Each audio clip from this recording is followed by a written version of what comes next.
Bien. Bonjour, bienvenue à notre constitution historique. Merci d'avoir fait des efforts pour les costumes d'époque. Enfin, certains d'entre vous en tout cas. Oui, c'est de vous que je parle.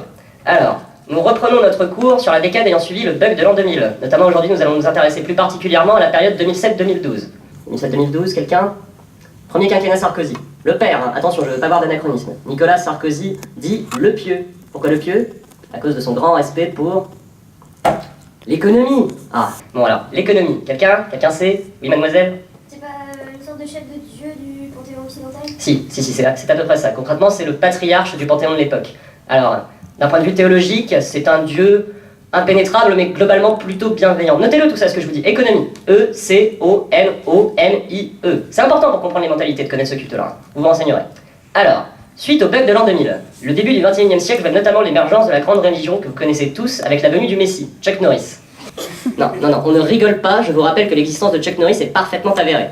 Bon, alors évidemment, pour ce qui est de la réalité de ces miracles, c'est un peu plus contesté. Non, Monsieur Buff, ça vous fait rire? Non mais... Chuck Norris a compté jusqu'à l'infini 2 fois. Vous êtes sérieux? Théorème de Bernard? On peut pas compter 2 fois jusqu'à l'infini? Théorème de Bernard, quelle année? 2056. Non mais, il faut essayer quand même de situer le contexte correctement, sinon évidemment on comprend rien. Non, je vous parle d'une époque où la société est plutôt avancée, mais elle reste quand même très superstitieuse. Par exemple, dans le milieu de l'enseignement supérieur, il y a encore des résurgences des vieux panthéons préhistoriques grecs. Ah, pensez par exemple au rôle des étudiants de l'époque dans les bacchanales hebdomadaires. Sauvage.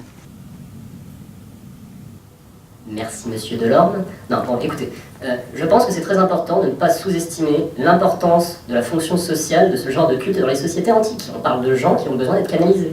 Oui, donc concrètement, c'est comme chez les Martiens, quoi. Ah non! Non, s'il vous plaît, ne comparez pas ces barbares d'aliens avec nos glorieux ancêtres. c'est vrai, Écoutez, je ne veux pas entendre ce genre de propos polémiques dans mon cours, merci. C'est bon? On peut reprendre? Bon. Alors, comme je vous disais, à cette époque, pendant laquelle le Chuck Norrisme se développe, on observe que le panthéon économien est encore très prégnant dans les mentalités. Si on observe par exemple ces documents d'époque, bon, la qualité n'est pas forcément exceptionnelle, vous me pardonnerez. Alors, après le bug de l'an 2000, on observe par exemple un renouveau des chants religieux, dit gangsta rap. Les peuples ont peur que le divin quitte ce monde après le cataclysme. Eh bien, l'économie va repartir. Oh là là, les animaux, regarde-moi ça! L'extrémisme religieux ressurgit. On assiste à des actes violents comme ceux de la secte cégétiste. Tout le monde était un peu pris en otage. Ou encore la fameuse grève des contrôleurs aériens de septembre 2001.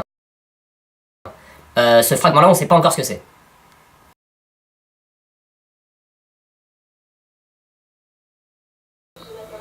Mais ils disent vraiment de la merde dans cette vidéo. Bah en même temps, c'est un document d'époque aussi, hein. Putain de barbare!